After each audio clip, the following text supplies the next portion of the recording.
I bring dependents to UK?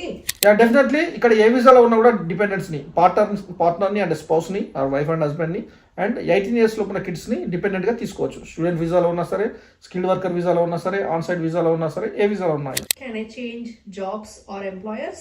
Yeah so ఇది valid question. మీరు ఒక స్పాన్సర్షిప్, మీకు ఏ అనే కంపెనీ నుంచి స్పాన్సర్షిప్ వచ్చింది అనుకుందాం. మీరు ఆ కంపెనీ నుంచి వేరే కంపెనీకి మారాలనుకుంటే, మీరు మెయిన్ అప్లికెంట్ ఉన్నప్పుడు మీ కంపెనీ స్పాన్సర్షిప్ ఏదైతే ఉందో అది ఇంకో 2 years ఉంది, but you want to change your company. నీకు ఇంకో కంపెనీ స్పాన్సర్షిప్ COS ఇస్తే మాత్రమే మారచ్చు, లేకుంటే మారడానికి వీలు లేదు. ఎందుకంటే నువ్వు ఈ కంపెనీ నుంచి మారుతున్నావు అంటే స్పాన్సర్షిప్ అనేది క్యాన్సిల్ అవుతుంది కాబట్టి you are not eligible to stay in UK. కాబట్టి నీకు ఇంకో కంపెనీ అట్లా వచ్చిన వాళ్ళు కూడా ఉన్నారు. ఏ కంపెనీలో స్పాన్సర్షిప్ వచ్చింది 3 years ఉంది, బట్ ఆ వర్క్కి నువ్వు సూట్ అవ్వలేదు, బి కంపెనీ నీకు స్పాన్సర్షిప్ ఇచ్చింది, so you can cancel this sponsorship and you can exit from that company and you can join in this company. Yeah. Can I work for multiple employers? No. Tied to skilled worker